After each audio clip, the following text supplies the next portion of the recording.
thank you everybody for coming. This session in the degrowth block of debates, so we've had one, some contemplation about non-violence and inner transformation towards degrowth. And now the debate will be very interesting indeed, and we have great guests joining us. So I do hope that this hour and a half will give us enough time to talk to them and then also take your questions. So this is degrowth business, that's the topic. How to systemically function in degrowth or post-growth communities so that we don't have to be dependent on growth.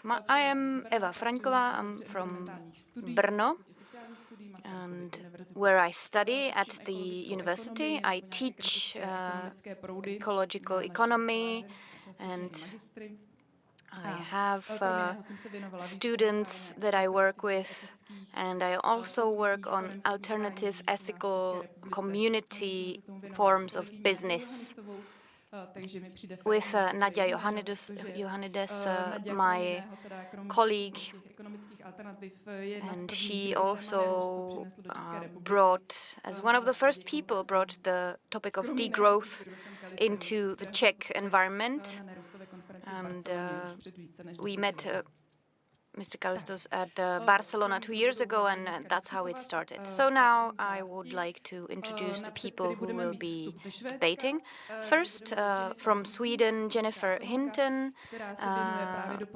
economist who deals with ecology and not-for-profit economy. Here we have you, and she will talk for 20 or 25 minutes at the very start. Then we have live Misha Thomas from Butterflies and Hurricanes and Cyril Klepka from Circle.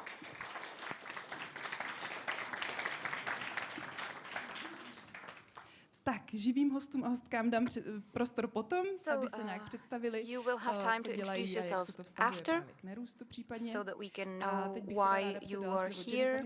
And now I would like to ask Jennifer Hinton to introduce herself, where you're from virtually, and then you can present what you have for us. And thank you for making the time. Yeah, well, thank you so much for having me here. As Eva said before, my name is Jennifer, and I am an ecological economist as well. I have been working on the issue of how we can organize post-growth economies for about 10 years now, a little bit more. And from that sort of starting question of how must we reorganize our economies, our production and consumption, so that it doesn't have to constantly grow and use more resources and create more pollution, I ended up coming to focus on the role of business, markets, and profit. And so that is central to the problem of growth and ecological and social sustainability. And that's what I'm going to present to you now. So Eva, you said I should just go directly into my presentation then. Okay, so here we go. So the model that I have been working on for the last 10 years or so is called the not-for-profit world model. And I've been developing this with various colleagues and working on it on my own for a bit. And the idea is basically how we could have an entirely not-for-profit market economy. And so this is something that's really different for most of us because we're not used to thinking about not-for-profit businesses, that businesses can be not-for-profit, nor are we used to thinking about markets that can be not-for-profit or like non-capitalist markets. So this is sort of the direction I'm going to take you in now. And we'll move into my slides here. So I'm going to start with a bold claim, and that is that not-for-profit forms of business have the potential to systemically transform the economy for sustainability. And so, of course, the question is, oh, I was expecting some animation of words into this, so that's okay. But the question, of course, is what is a not-for-profit business? Like I said before, many of us are not familiar. We haven't heard this term before.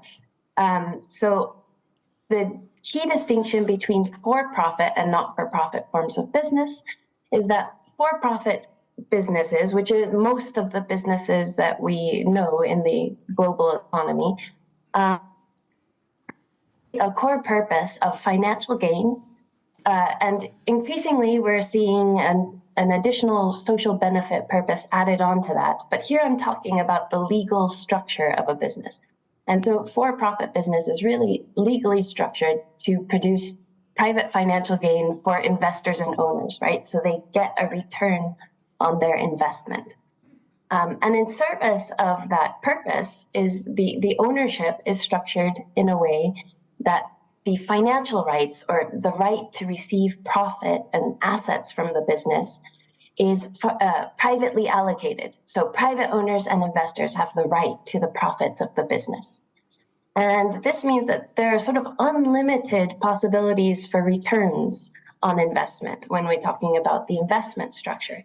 So ideally, a for-profit business should deliver as much of a return to its investors as possible. That's sort of the idea behind this structure. And as I said before, this is the most common sort of business structure in the global economy. A not-for-profit business, in contrast, let me get used to the clicker here. A not-for-profit business structure, in contrast, has to have the core purpose of social benefit. So there's not a financial gain purpose. And in service of that social benefit purpose, the ownership is structured in a different way. There is what's called a non-distribution constraint, which means that none of the profit can be privately distributed.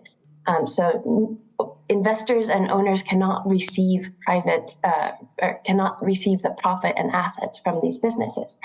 And that means that in terms of investment, there are limited returns. So if I invest in a not-for-profit business, then it's going to be through a loan or a donation or a bond. And that means that, if I, for instance, give a loan to a business to help it start up, then that business will pay me back the amount of the loan plus a little bit of interest. But after it pays me back, it doesn't just keep giving me money from its profits. I don't have a financial ownership of that company. So it's quite different. And I also want to be clear here that when I say not-for-profit business, I am distinguishing it from nonprofits, traditional nonprofits that are dependent on charity and donations and philanthropy. So a not-for-profit business generates most or all of its income through the sale of goods and services. Okay, so to make this a bit more concrete for you, here are some examples. So the first example here is, and I'm going to give you a diversity, like a diverse sampling of examples here, just to sort of show off that you can find these businesses in every sector of the economy and all over the world. So this is a not-for-profit real estate company in Australia. It's called Homeground Real Estate, and their core social benefit mission is to help people who are homeless or facing homelessness. And so their business model is that they sell and they manage properties like homes or commercial properties. And then all of the profit, all of the financial surplus that they generate from that goes to helping people like Rachel here that you can see. She says, Homeground Real Estate gave me the ability to move on with my life after being homeless for over a year and a half. So instead of the profit going to private investors to enrich them, it's helping people like Rachel here. Another example here is a renewable energy cooperative in Catalonia, Spain. So this company runs renewable energy, I think wind and solar power, and all of the financial surplus, the profit from their business activities, is used to make that renewable energy more accessible to the community.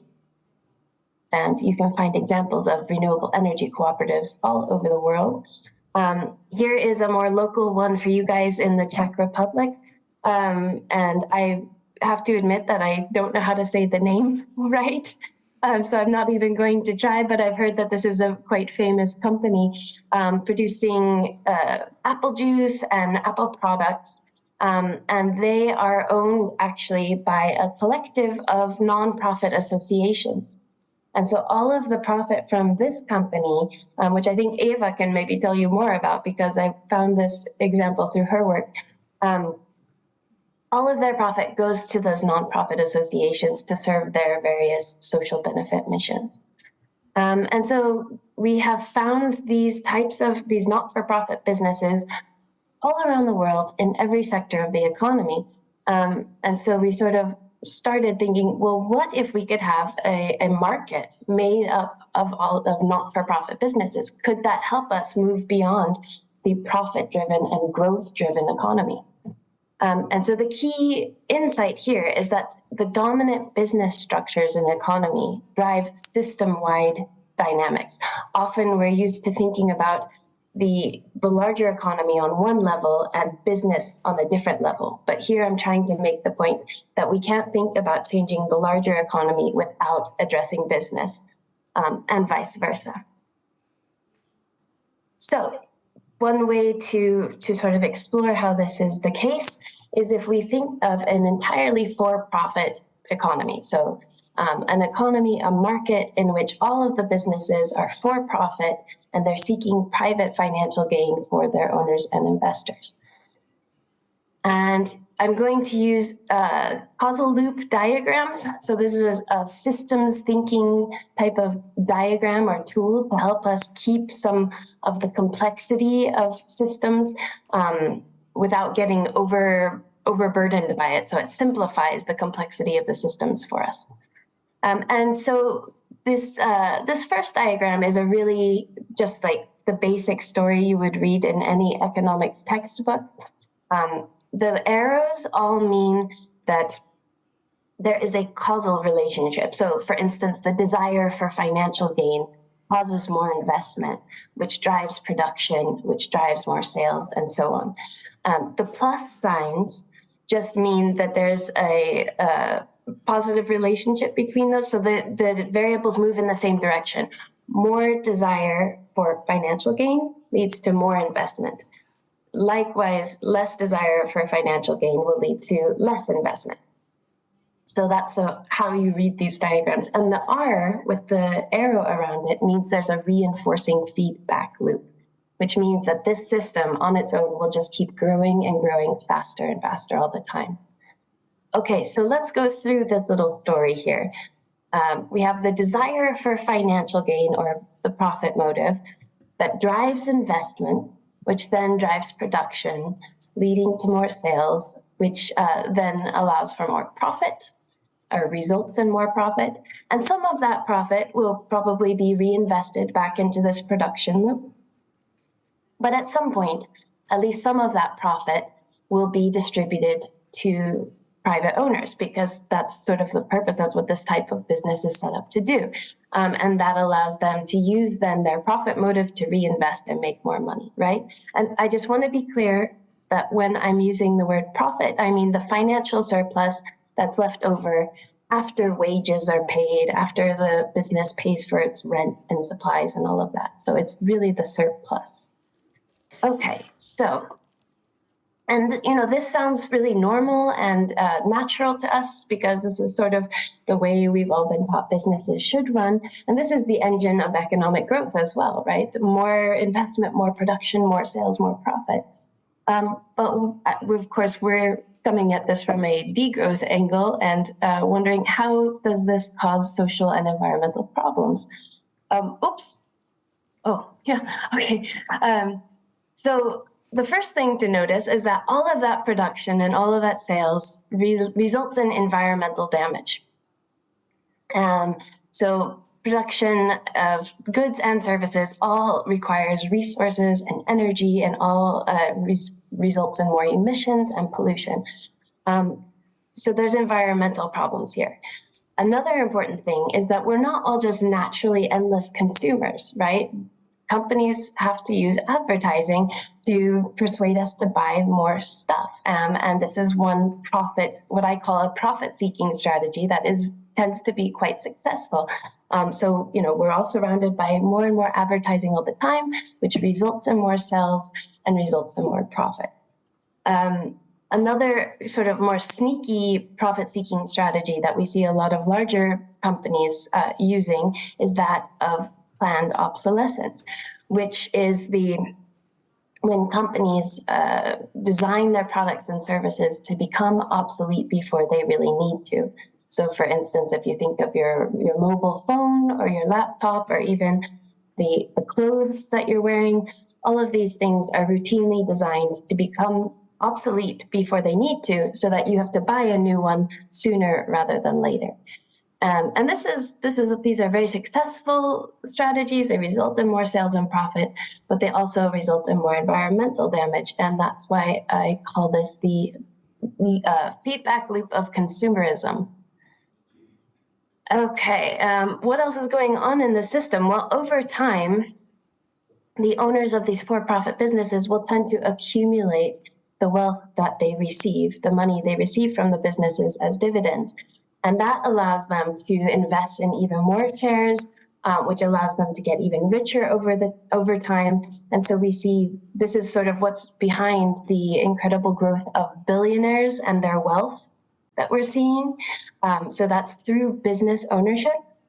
And at the same time, so we have this wealth accumulation feedback loop over there on the right. At the same time, there's an inherent incentive in the for-profit structure to keep wages as low as possible, because wages are a key cost of doing business. And that's where we see these negative signs come in on the arrows. So higher wages mean less profit, and vice versa. Lower wages mean more profit. And so that's what's driving the trend of global wage suppression that we're seeing. And with these dual pressures of wealth being accumulated by a handful of business owners on the one hand, and wages being suppressed on the other, we're seeing this incredible rise of inequality, both between and within countries. And again, I want to point out that this is just a structural issue. This comes down to this desire for financial gain and the private financial rights that are embedded in the for-profit structure. So this is all rational behavior in this system. And a lot of the time we are, the sustainability solutions to this problem are presented that we need more regulations to protect the environment, to protect workers, and we need more taxes to redistribute that wealth that has accumulated. And that sounds good, but it overlooks another inherent feature of this for-profit economy, which is that it also incentivizes businesses and their owners to influence policy in a way that will allow them to keep making more and more money. And that's where you see this political capture down on the lower left-hand part of the screen. And that's a term that Oxfam and others have used to describe the efforts that companies invest in to lobby policymakers for better taxes, lower taxes, for more subsidies, to lobby against regulations that would protect the environment and workers, but might cost them money, right? And to the extent that these lobbying efforts and this political capture efforts are successful, then the effectiveness of regulations and taxes goes down, right? So this political capture dynamic really exacerbates the inequality and environmental problems that are inherent in this for-profit economy. So there they are, three key dynamics that I claim are structural, like inherent sort of structural features or natural tendencies in a for-profit type of economy. So consumerism, inequality, and political capture. And Then, putting this all together, the system dynamics of a for-profit economy are that it tends to drive consumerism and economic growth, which we often have been told is a good thing. But of course, that comes with environmental degradation. And it's also driving inequality and political capture. And this last dynamic is extremely important, and especially since we're going to be talking to smaller businesses today, in my analysis, I talk about how it systemically drives market concentration. So the concentration of the market in the hands of just a few larger and larger companies. But I don't have time to get into that right now. We can talk about it more in the discussion if people want. So then what if we think about the alternative model that I've been working on, this not-for-profit type of economy? So then we can imagine still a market, but all of the businesses in this market are not for profit. So they're legally set up to seek only social benefit, and they have no private financial owners to receive profit. And so we can see that this is actually a quite different type of economy just in this diagram. So the desire for social benefit has replaced the desire for financial gain as the sort of the engine of the economy. And so the desire for social benefit is guiding the way investment and profit are channeled. As you can see, there are no private owners receiving the profit in this economy. Instead, the profit and investment are going, yes, into production and sales, but also into socially beneficial activities and environmentally beneficial activities. So, for instance, we can think back to the example of home ground real estate and how they're putting their profit into helping people facing homelessness. So that's a socially beneficial activity that then reduces inequality, as you can see in the diagram there. Som Energia is that the renewable energy cooperative that I mentioned before, it can use their profit to do environmentally beneficial things, for instance, maybe protect a local forest, and that reduces environmental damage, or just by creating renewable energy and creating that as an alternative to fossil fuels, we can say they're already helping the environment, right? So there's still a risk in the system, as you see from the blue loops are still there, right? So there's still a risk for overconsumption and the environmental damage that comes with it. But I argue that this system, because it's driven by the desire for social benefit, it doesn't systemically drive overconsumption and environmental damage the way the for-profit economy does. In fact, because there is a sort of feedback. So here you can see in the for-profit economy, it was full of R loops. It was full of reinforcing feedback loops. So everything is going faster all the time. Consumerism, environmental damage, inequality. Here we have these B loops, which are balancing loops. So it's a much more balanced system. And over time, we would expect that the system should just sort of go a little bit up and down. And it could even allow for shrinking the way that we do need to shrink the economy in most high-income places right now.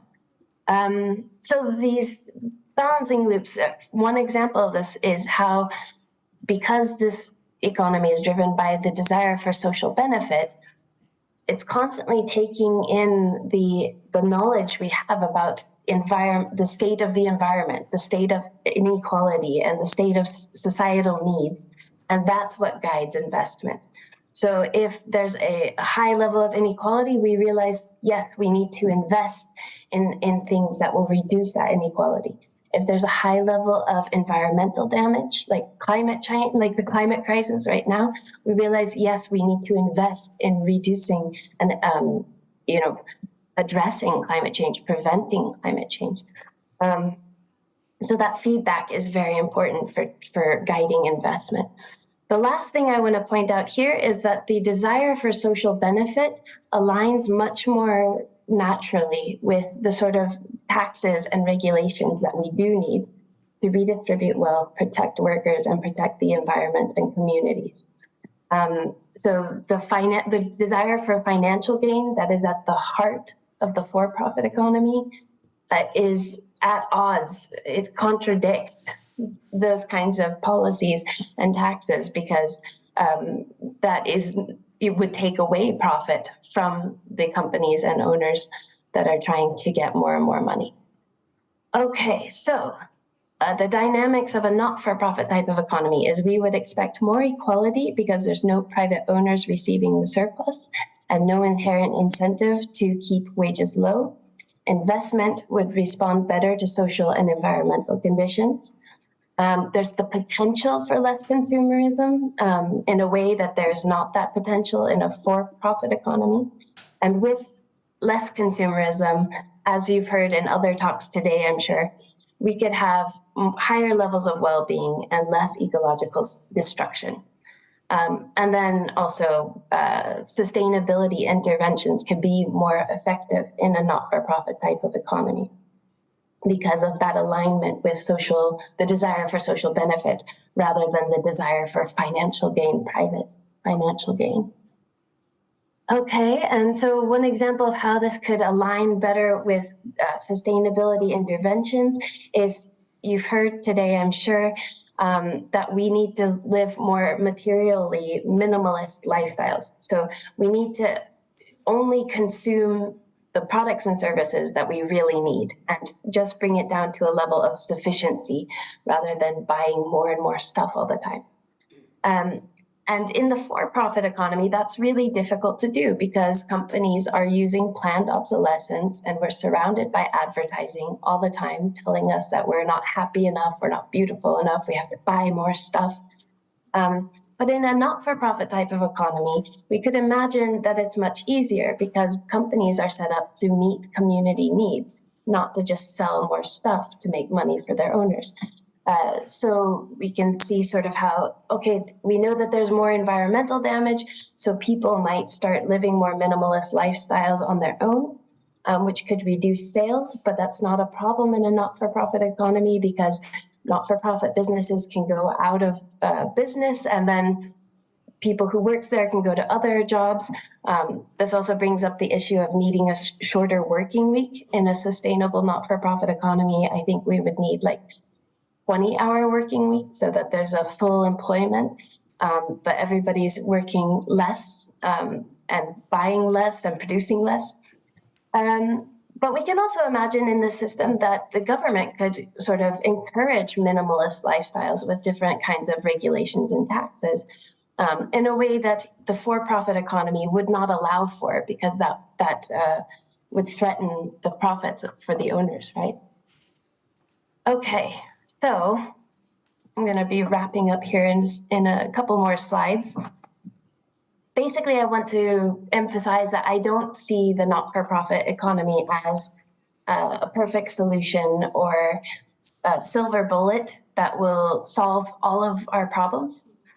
But I do see it as necessary because I don't see how the for-profit economy can be sustainable because that drive for private financial gain is at the heart of all of our sustainability problems. So all of those destructive dynamics. So it's necessary, but it's also not sufficient to go in a not-for-profit direction. We would also need, democracy, strong democracies.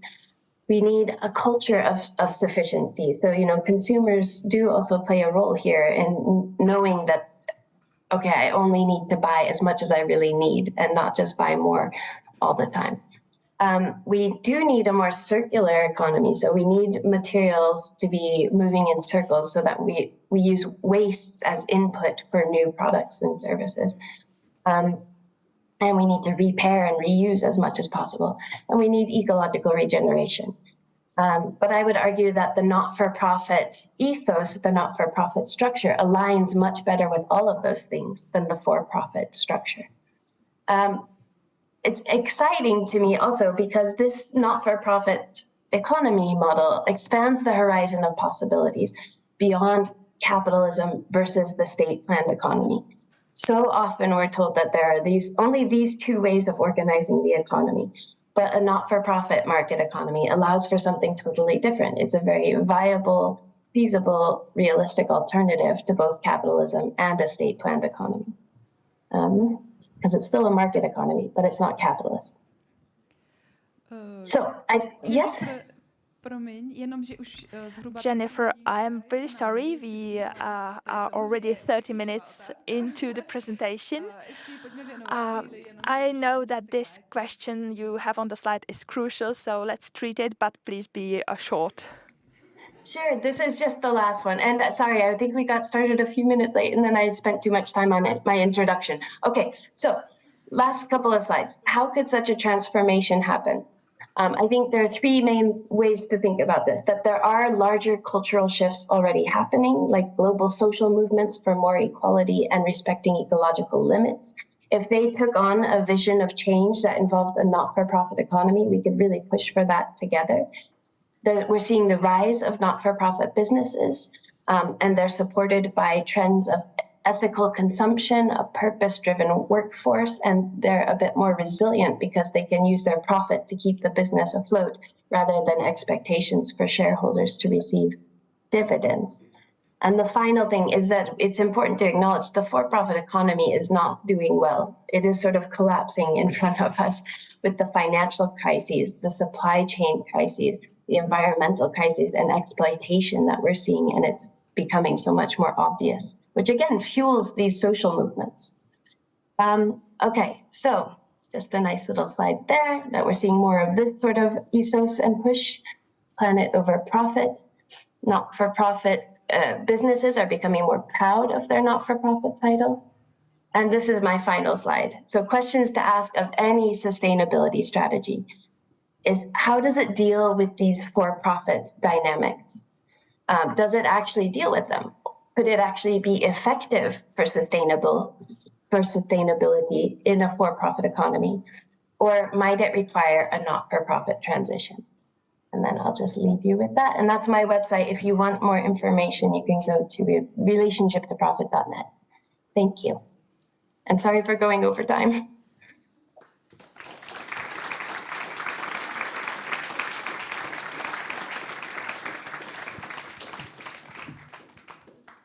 Díky moc, Jennifer. Thank you, Jennifer. Tak, doufám, že se vám líbila systémová analýza. I hope you liked this analysis. I don't know if this is what you expected, but I think this is a very strong argument when you look into the system of growth and degrowth and you try to think about alternative.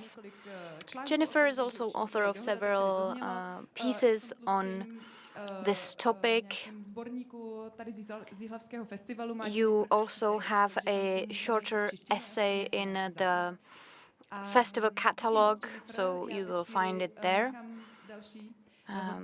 I will now ask our other guests to introduce themselves and then we will debate again.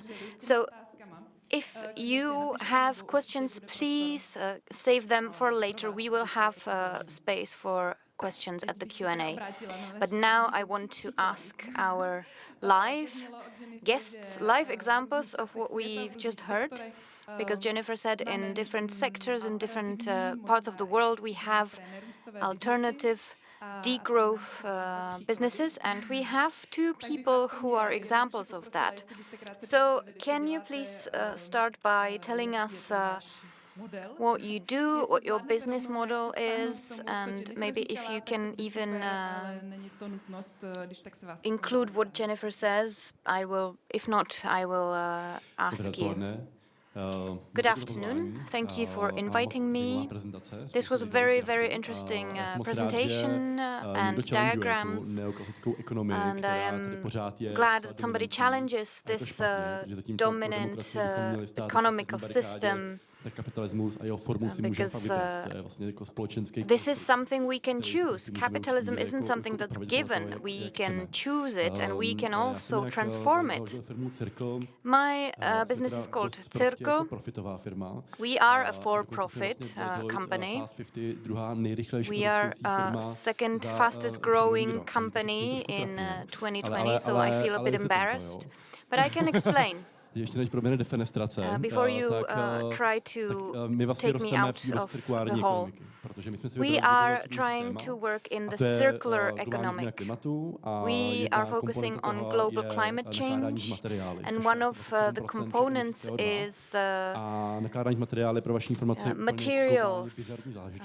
It's kind of bizarre because 27% of CO2 of dioxide is based on material use, and we do not recycle. We have 3 tons of waste that is moved to poorer countries or even ends up in the oceans, which is terrible, and we are trying to change that. 88% is the waste that is not coming from consumers, but from industry, from big companies. They take the material, they make something. And if we have a company like ours, there is never a waste that just goes away into poor countries. We are helping bigger businesses to work on recycling, on reusing, on trying not to even generate waste, so that their production doesn't generate waste. Maybe by digitalization. And this is why we are growing. Not every growth is inherently bad. Growth can be a good thing in some parts. It's not about buying 100 times more, but about trying to grow in quality, not quantity, grow in wisdom. So we like growing, and maybe I will be a little bit of a devil's advocate now, because growth is important if you want to make a big change, big transformation, and we are trying to change the system fundamentally. And I think growth can play a part. So that's what I wanted to say. I don't know if I should say this immediately. We are in degrowth. We are not trying to forbid growth. Some things might grow, of course. But, as you said, we need to be careful about what will be allowed to grow.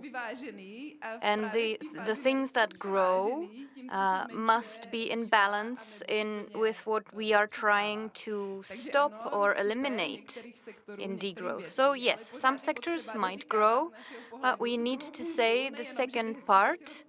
Not only that the nice things are growing, but that the volume of the economy as such must decrease, so that these tons of materials and waste will be smaller.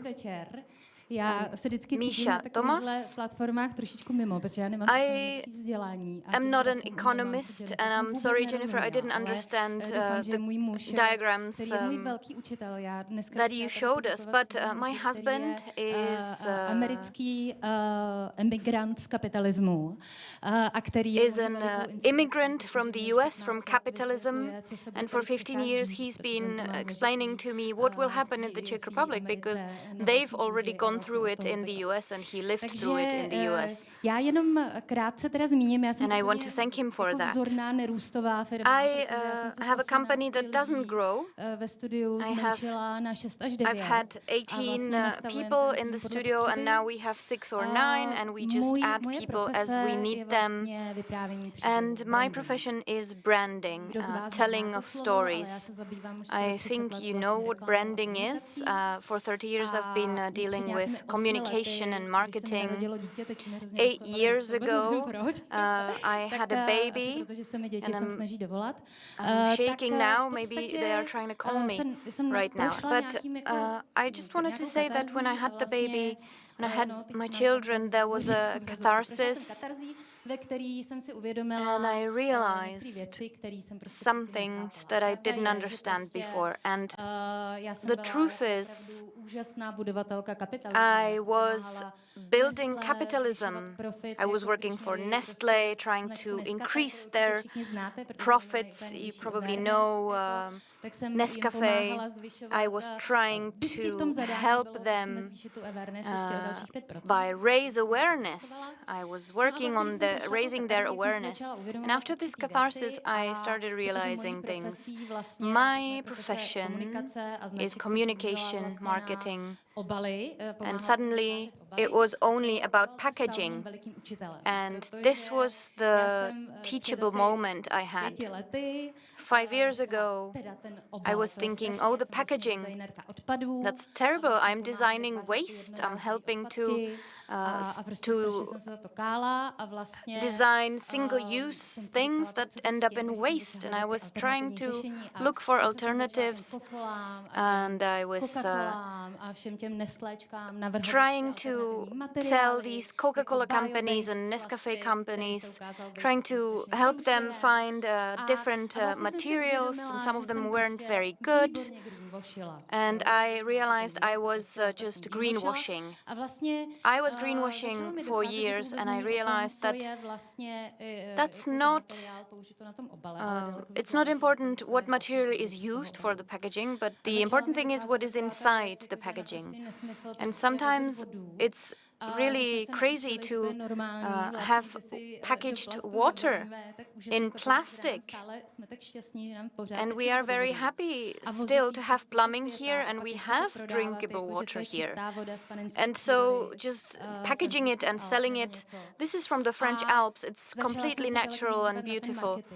That's crazy. And I started looking at marketing, and I realized that marketing is a destructive force that surrounds us every day. Some theories say that there is 5 to 10,000 advertising messages that we see every day in big cities. I don't know if that is true, but there is a lot of advertising and marketing, and this is a story that is influencing us. If there is to be a change, a global systematic change, we need to change the stories we tell ourselves. So I have a platform called Mattering, from the Latin word mater or mother. And also the thing that matters. I'm not really working that much anymore. Not in branding anyway, because I was trying to I was working on motivational things for corporations, and it really exhausted me. And I want to show that this is really a destructive force that marketing is. Psychologists have been telling us for years that the capitalist free choice is just a myth. And economically, just to tell Jennifer, to make her happy, these are ideals that don't really help you to survive, because this is all about money. I, as a storyteller, need money as well to survive. Everybody needs. And the idea I had was 1% for a new story. That's a project I've been working on these past few years. We're going to be launching it in Prague on the 10th of November. Tadeusz will be there as well. And we are a bit cheeky, because this 1% for a new story, we want this 1% is the richest people. The 1% of richest people should be invited to join the circular economy. For example, the Patagonia boss who donated his profits to fight against climate change. He is a big inspiration for us, and I really want to ask you to have your fingers crossed for us, because the projects we are trying to finance are new paradigms, new ideas, a participative democracy and economy. You will hear about that later. It's an integral theory, how to spread this theory, how to work on transformation, and also I need to finance my company Mattering. And there's a lot of transformational ideas and projects. Thank you. Díky Míše za příběh. Thank you very much, Misha, for your story. Now let's proceed. Cyril has already said that he would be devil's advocate. So let's get into it. What to do with the profit? Well, we are giving the profit back to our company. We have some 70 people, employees all around Europe, and we are putting our profit back into the company. And yes, that's what we are doing with the money we have. And hopefully once I will give our business to another NGO, like the boss of Patagonia did. But this is not what we are aiming at. Like, the profit is not the objective. The profit is just a mean that helps us to do what we are trying to do. We are trying to reduce CO2 and to improve the environment and so on. For me, profit is just a mean that enables you to do something. I live with my wife in Prague. We are renting an apartment there, a really small apartment. During weekends, we go to the Vysočina region where we are involved in farming activities and we are helping the community. The system is something that needs to be changed, and to change it, we need the profit. And there is an immense number of things that need to be changed. And the environment is the biggest issue that we are facing. Equality, we have 57% of women at our company. How much do they earn? Well, I don't know, so let's go and check. Well, but we need equality on our planet. Yes, that's definitely important. And to do so, we need to change our society radically. And profit is a mean that enables us to do these changes. For example, 82% of all plastics, iron and aluminium can be replaced by waste.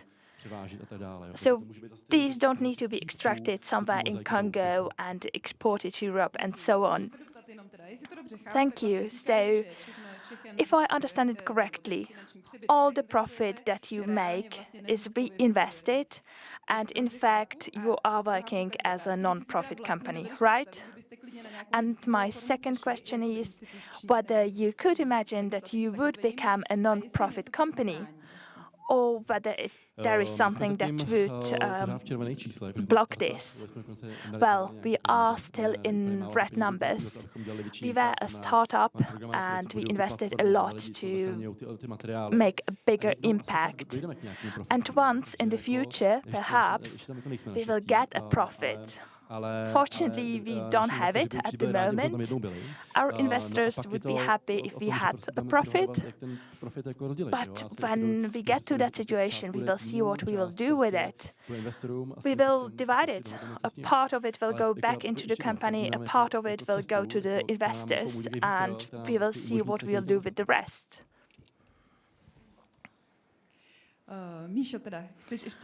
Misha, do you want to say how this is perceived at your business? Well, no, I am not sure if I did my project, the new story, correctly.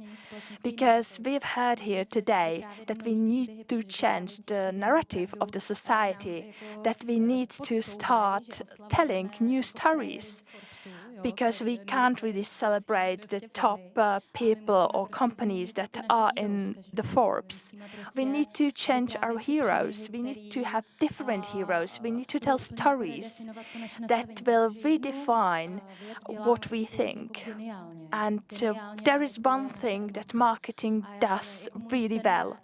It manipulates our feelings and emotions very well.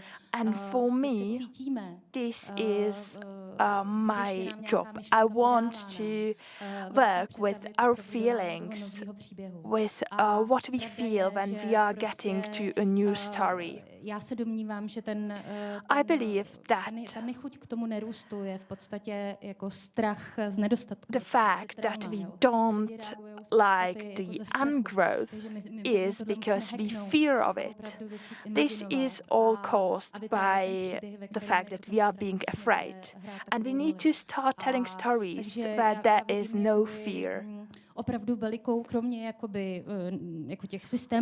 So yes, apart from these systemic economic tools and participative tools, I think that we have still a lot of work to do, and this is related to our feelings, to how we feel, and to the fear that we feel. Thank you. I have many more questions, but I think it will be better to give the floor to you to ask as well. We have 40 minutes till the end, so this is great time and feel free to ask. Okay, I see 3 questions over there, so let's ask all 3 at once. You can ask in Czech. It will be translated for Jennifer. You can tell some background or something that your question is based on, but please stick to the question because it's really important to ask something. If it is a question for one of our specific guests, please name them, but you can ask everybody. Great, so could you please pass the microphone and ask on the microphone, please? Thank you. My name is Šimon Fiala. I have a question for Cyril Klepek.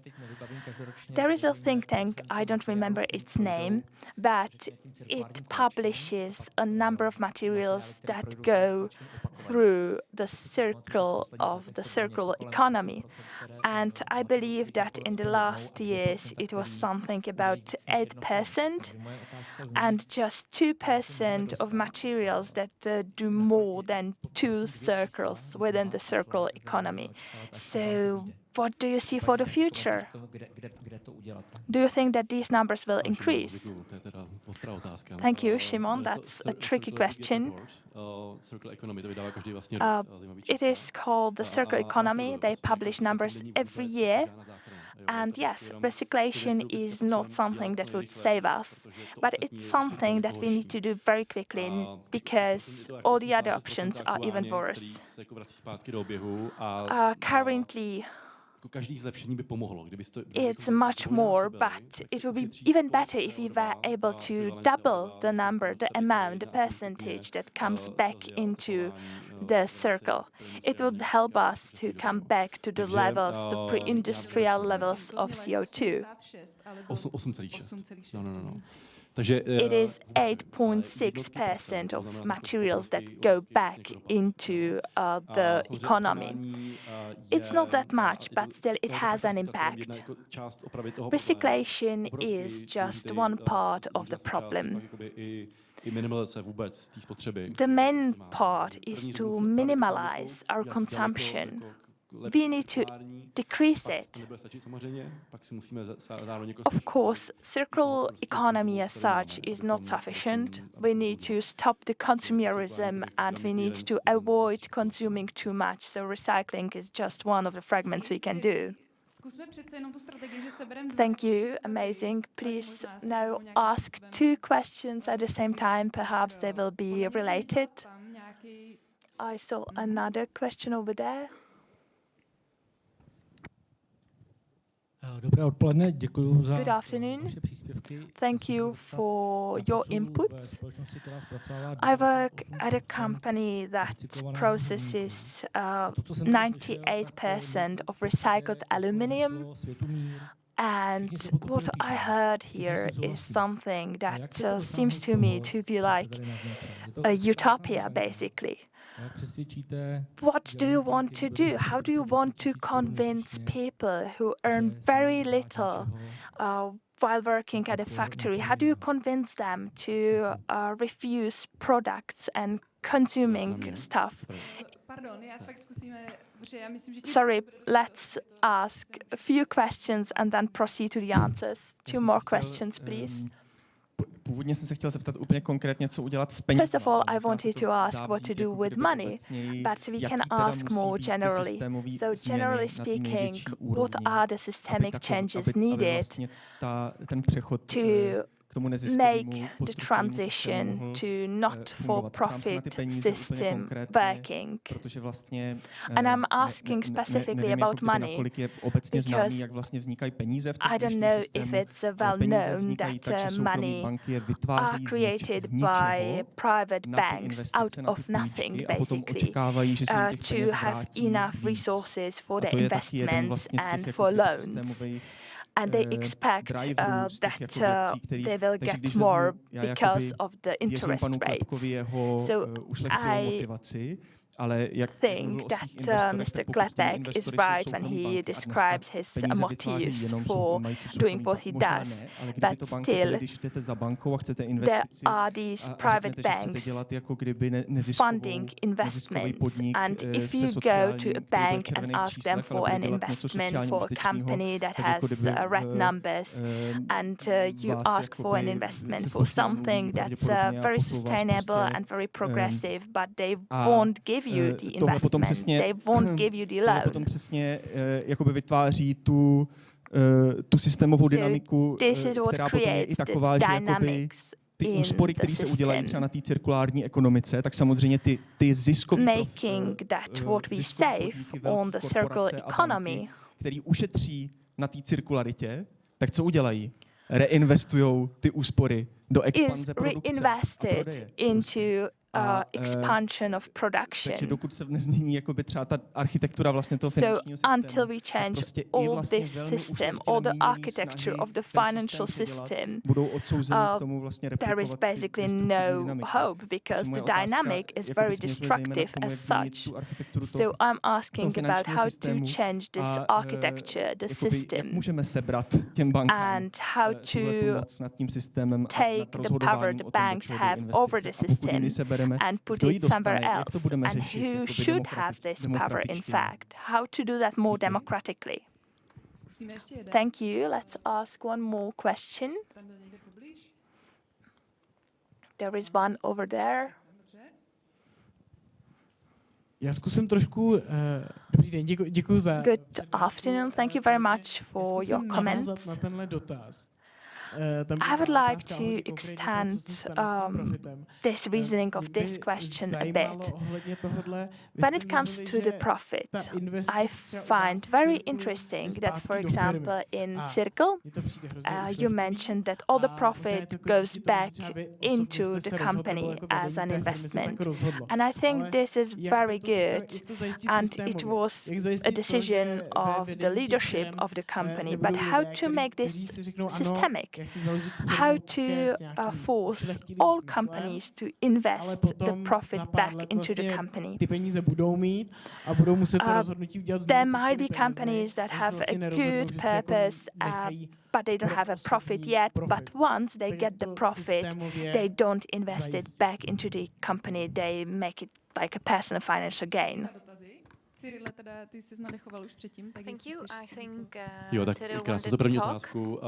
Yeah, I wanted to answer the first question. Aluminium is a very interesting material, and very often we are trying to help these films with the input and the output, because you input something and then you output something, and the waste usually ends up in wastelands, in sometimes you realize that this material that for you is waste is interesting for somebody else, and somebody wants to buy it. And that saves you money because you can sell this, and it goes into other parts of your business. The second question, that's also a very interesting one, because globally we need a financial system that is less crazy. It is crazy right now, and we could debate about it for hours, but the necessary thing is really, as you said, to change the architecture. Otherwise, we will keep discussing the details, but actually we need to talk about the bigger picture. We are subsidizing fossil industry. We send them money. We send them money every year. We are subsidizing fisheries. And we do a lot of stupid stuff that could be eradicated in a very short time. Then we need to change the architecture of the choice. To make a carbon tax, for example, and that means that the solutions that will be more expensive will lead to the choice between building a house from wood or from iron. And the wood will be cheaper, and that's why I will choose it. And this is how we change the architecture of the choice. And the financing, obviously, if you save money in the company, you have it, you can reinvest it or you can put it in the profit. But we had 30 young people who joined us. And they left big companies where they had better money, but they came to us and told us that our company has a better purpose, better democratic leadership, where they can participate on the leadership. And it made sense to them. They had great jobs, they had good money. And if we find more people like that, I know that this sounds naive, but if we find people like that, the change will be possible. And I think it is already happening. I will just add one thing. Don't underestimate the strength of stories, the power of stories. We are actually deep inside animals who are just trying to replicate something. So if you see that something is happening somewhere, you replicate it, and it's easier for you to do the same thing if you saw it somewhere else. And this is really the case for the Czech Republic, especially. The external and systemic change is one thing, and the economical system and how to change it. But I think it is also important to change individually. We need to work on our individual self to realize that we have our inner integrity, we have a relationship with the society, and we need to work on that as well, our, let's say, our inner growth. And we need to see how the external system influences us and try to change that. Miki Kashtan said this morning, half hour a day when we will think about what we can do to extract ourselves from the system. And I think we need to do that also within the care of our inner selves. This is very important for me. I have a secret plan. I want to do a campaign on the important personalities, on the heroes of our societies, who will start saying enough and really show us that we can do this, we can change. Maybe I would like to ask Jennifer as well, because I believe you have something to say on all these questions. Yes, thank you. I do. So thanks for such good questions, and thanks for such good, interesting answers from Cyril and Michaela. So I think on the first question with lower income people and how do we convince them to consume less? I think that's not the biggest concern for me. The biggest concern for me are the people who are in high-income communities, disproportionately consuming way more than they need. So you can think, I mean, it's really sort of exponential. The people at the very top, the very richest people, have private jets and multiple mansions, like very large houses, private islands, these sorts of things. And then, you can go down from there. People have too many handbags and too many shoes and these things. So I'm not so concerned about the low-income workers. I'm more concerned about the high-income people who are consuming too much. I think then that ties into question 2 about the systemic changes needed.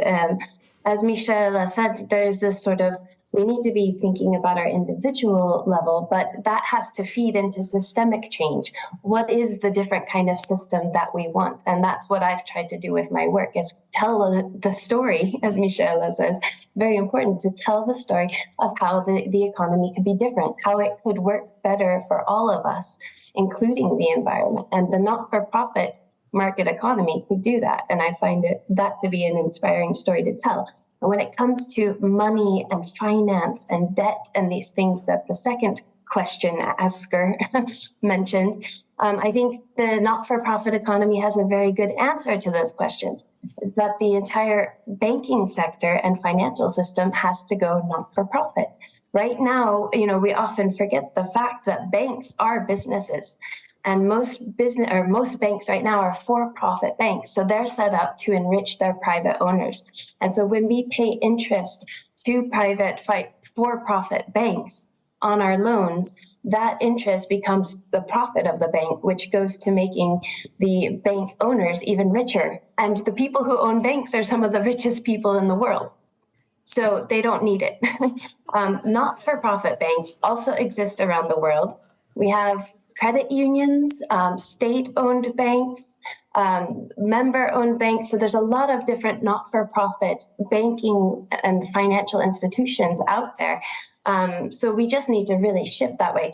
And there already is a strong basis for that. I'll give you a statistic. 1 out of every 3 Americans, so people in the US, are members of a credit union. So a consumer cooperative bank, and that's not for profit. So it's already got a very strong presence. So policies and social movements should push to phase out the for-profit banking system and make it not-for-profit. And then if we had a not-for-profit banking system, all of the surplus, all of the profit from the interest would go back to meeting community needs. So it would actually contribute to creating more equality rather than driving inequality and growth. So that's the answer for that one. And then the third one about how to make all businesses use profit for good. And that's exactly what I'm trying to present with this not-for-profit economy model, is that it's not good enough to just have some voluntary initiatives. It needs to have a legal structure that also makes sure that happens. That's the power of the not-for-profit legal structure, is that it actually requires that all profit goes back into social benefit, which can include reinvesting it the way that Cyril talked about. It can also include saving some of it. So you don't know if you're going to need money in the future as a business to go through a hard time when sales are low or whatever. Not-for-profit businesses can save money and then have that savings as a buffer. So it's practical. It's good. Those are my answers. Thanks. Další kolo otázek. So next round of questions, please.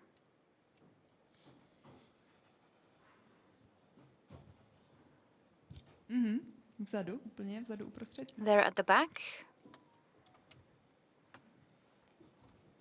Já si neumím moc představit, I really když v tuhle chvíli struggle to imagine veřejně obchodované korporace when we have publicly traded companies in the volume of $150 billion.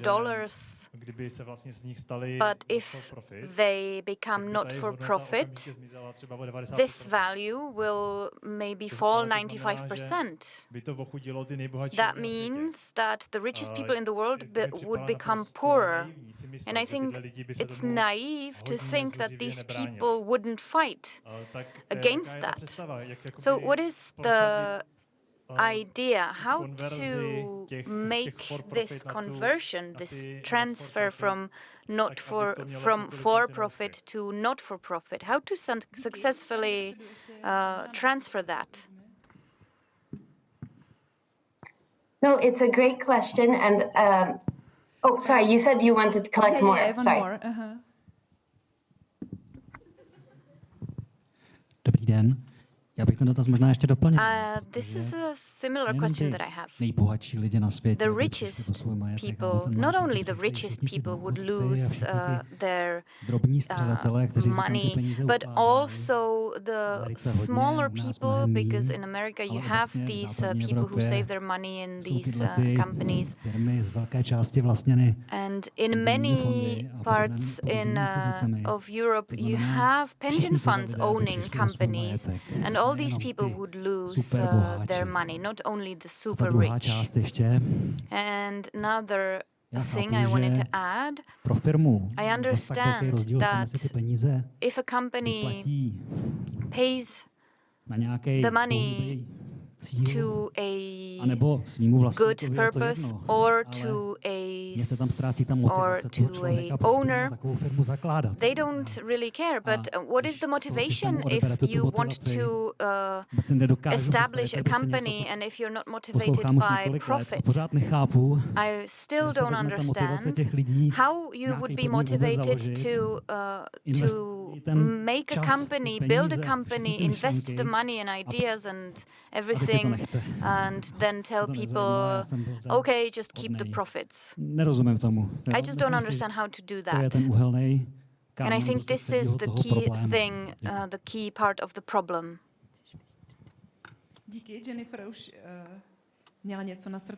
Jennifer already wanted to say something, so you can go ahead. Yes, and I apologize for just jumping in there with yeah, it's just because it's such a good question. So the first question about what do we do, and the second question also touched on it. What do we do with the richest incumbents, sort of the people who are benefiting the most from the for-profit economy now? And this is a problem that we face no matter what kind of sustainability transformation we're going to take. So any pathway towards true sustainability will require dealing with this problem, partly just because inequality is so high. And if we admit that we need to curtail growth or degrow our economies because of the ecological limits, then we have to deal with inequality. So one thing that I think of is that, we have to have the power of social movements to make this kind of transformation happen. To make any sort of real transformation happen, we're going to have to mobilize as social movements. If you think back about, and this sounds really daunting and maybe impossible and maybe naive, as the first speaker said, but I often think back about past examples for inspiration. So the abolition of slavery, or women's right to vote, or the independence of India, the civil rights movement in the US. These were all things that seemed really normal at the time, that there was slavery and that women couldn't vote, for instance. But some people saw that that wasn't right and they wanted to change the situation. And there were powerful interests who were benefiting from the system as it was. But enough people got convinced by this story, coming back to Michaela's point, that this is not the right way to run society. And once that caught on, and that it was more common sense to let women vote, to not have slaves, to let India be independent, then it sort of reached a critical mass. And once, we live in complex systems, so it can seem like things are moving really slowly at first, but then they can change really quickly. once we get more momentum. So once we reach a critical mass of people who are convinced that the for-profit economy is not fair, it's not legitimate, then things can tip over very quickly and we can figure out that shareholder problem together in a democratic way. And the policymakers and the social movements and everybody can work together on that, and the businesses. So and the same goes for pension funds. There's not a super clear, straightforward way to deal with the pension funds, but I think if there's a will, there's a way. So if we decide that this system isn't working for us and we deserve something better, like the not-for-profit economy, we can find a way to move the pension system over, maybe from the stock market, which is so unstable. It's so silly that we've put pensions in the stock market in the first place, because it's a casino basically. And we can move them over to something more stable, like a bond market, that could then fund not-for-profit businesses, because that's debt-based. So once the businesses pay back the bond plus some interest, there's no more dividends to pay. So that's something that's compatible with a not-for-profit economy. The last question about the profit motive is a very important question, because I think that gets, again, to the heart of the story that supports the for-profit economy, is this myth that human nature is greedy, competitive, and acquisitive. So we have to use the profit motive to motivate behavior. But this is simply not true. Human nature is complex. It includes everything we see humans doing, all the way from genocide to people sacrificing themselves to save a forest. And so the institutions that we choose to have in society guide and constrain us to use different parts of that human nature. The for-profit structure encourages and rewards selfish, greedy behavior. The not-for-profit structure encourages and rewards social and environmental behavior. And the simple answer to how do people start not-for-profit businesses if they're not motivated by profit, it's not a hypothetical. This is happening every day. Social entrepreneurs are starting their businesses because they want to use business to solve problems, to meet their community's needs. It's not about making money. And so it's not something that we have to overcome. People are doing this all the time. And yeah, I can just say there are thousands and thousands of examples out there. So. Tak já bych jen moc ráda doplnila Jennifer. I just would like to add something to what Jennifer said. I definitely agree with her. I just would like to add that I think that a big part of this mosaic is the storytelling about the new inventors, about the new platforms, because the current destructive paradigm that we have has huge budgets, and they are still pushing the dream of profit, and they are pushing the idea that this is the ultimate goal. But we have here other systems, social, new economical systems, and so on. And we need to start telling these new stories, because I think that if people learned about these new companies, these new platforms, they would be inspired by them. So we need to make this communication better and to share the story with the society.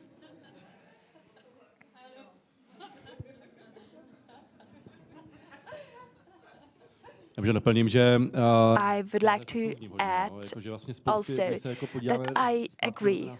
When we look back at the 19th century, 98% of us worked in the agriculture. Today there is just like 2 or 5% of people working in agriculture. So this was a big change that was caused by capitalism, of course. And we also let capitalism to do changes that were not really desired. Changes in the educational system, changes in people's human relationships, in families. And that's something that we need to reinvent, something that we need to change. And this is not about choosing just one journey and to take this journey. There are many parallel systems we can choose between. So let's avoid taking just one path and let's build parallel systems and alternatives. Currently in the Czech Republic, there are small so-called forest kindergartens for children, and these are community-based. And this is a great example of how education can take a completely new path. And then, if we have parallel systems in every aspect of human life, then it would be up to individuals' decision to decide which path they want to take. Yes, and people need to know about the possibility that there is a choice, that they can choose between various systems and various alternatives. In the marketing departments, people are worrying about what the consumer wants. But if there are various alternatives and various options people can choose from, this would create pressure on the system to change. Also, what is interesting is that we haven't mentioned the role of state here yet. We don't believe that politicians would change something, but I have to admit that these changes are so radical that we need to get politicians involved as well. Jennifer said that there is a political capture and that the policymaking process is involved in this type of a business, let's put it. So we need to reform the state as well. Yeah, we need to push politicians to create parallel systems. So we have the last round of questions. If you still have a question, feel free to ask. Good afternoon. I would like to ask how this concept works with cryptocurrencies, because you mentioned that this concept is interlinked with the financial system, but for me, cryptocurrencies are a way how to go around these established financial systems. I see, Cyril, that you have an answer. Please just wait. We will collect a few more questions and then we will answer them. Thank you. I have two questions. The first one is that if governments of rich states are in debt with corporations, how can we force governments and states to change something? You see, this is a bit paradoxical. And then the second question is, who determines what is the social benefit? What is the good aspect in the society? How should we use the profit? Thank you. Another question over there.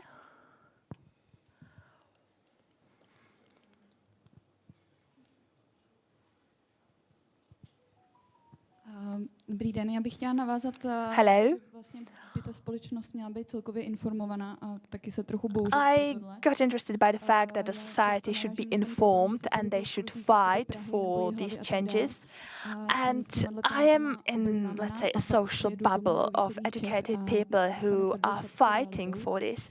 But then I go back to my native town and the community, the society there is very different and I'm not able to explain them these concepts and this system. So do you have an idea how to share these ideas with people who are tired once they come back home from their jobs and they just sit on their couch and they just want to relax? Thank you for the question. And there is the very last question.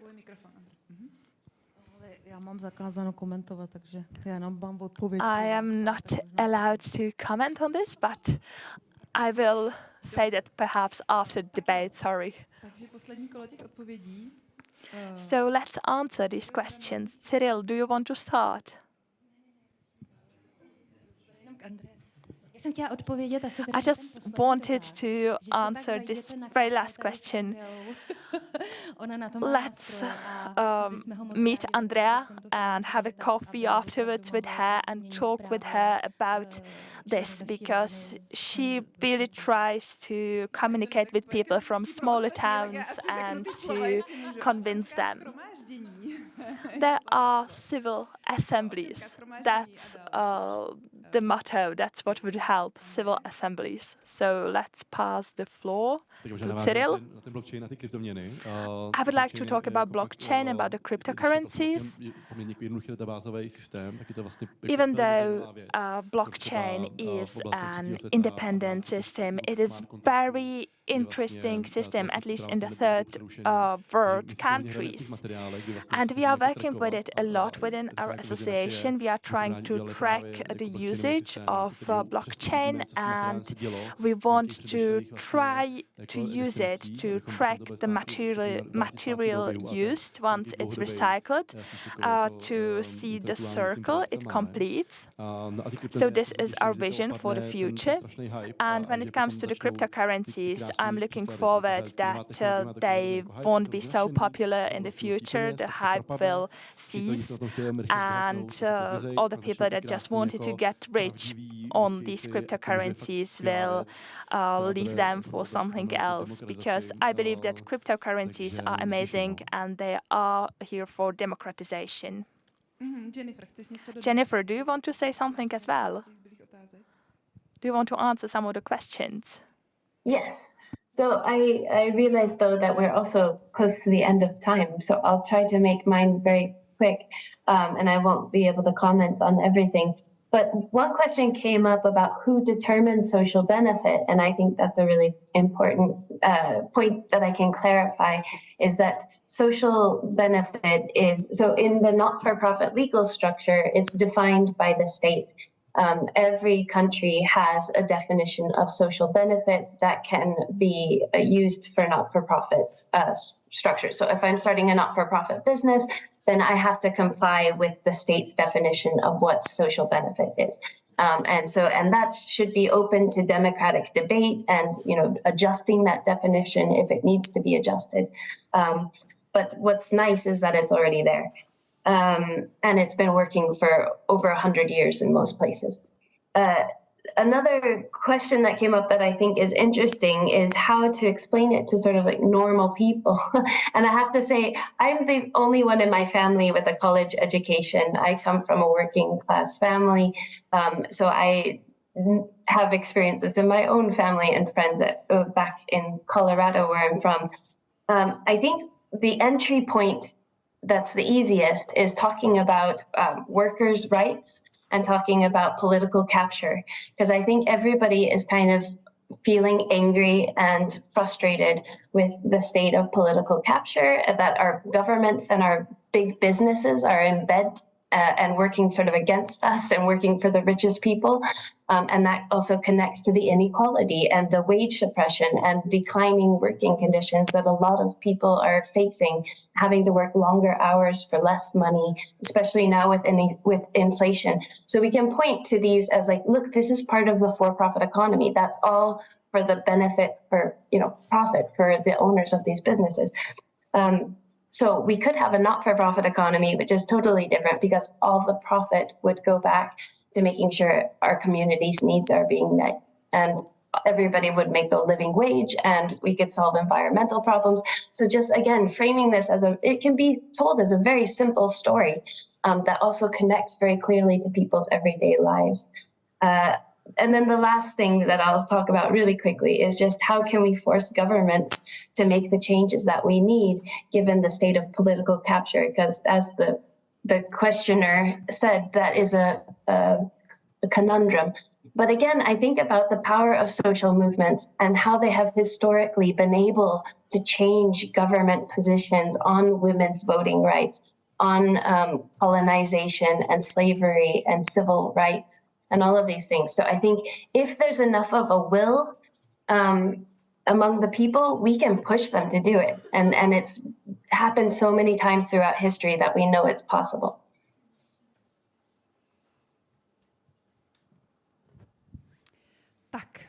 Čas se nám naplnil. Okay, so we are out of time. Dvě malý pozvánky, řekněme. I just would like to invite you to 2 more events. There is an organization called Slušná firma that is treating this topic, and they are organizing a series of sessions and presentations about topics related to this, and they also give examples from the Czech Republic. And another panel will happen on the 10th of November in Prague, so you are definitely invited to join. Unfortunately, we weren't able to see or to treat the political changes, the political unsystemic suggestions. We also have a new book translated into Czech about ungrowth by Georgos Kallis. So that is something that you might find interesting as well. So if this is a topic that is interesting for you, feel free to buy this book.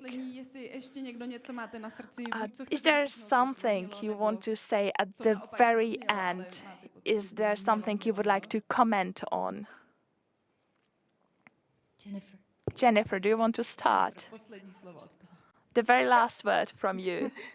One thing I want to say is thank you so much to the translators who have been doing an amazing job. And I think it's really difficult to translate the way they have.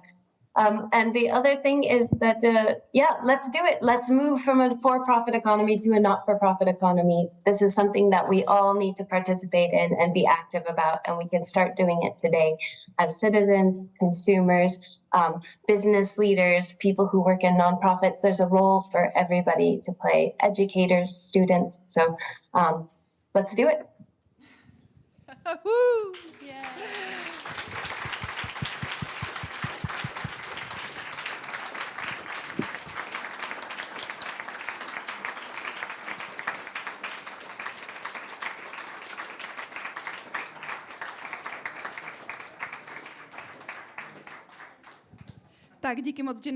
Thank you very much, Jennifer. Thank you, Cyril and Misha. Thank you for your active participation.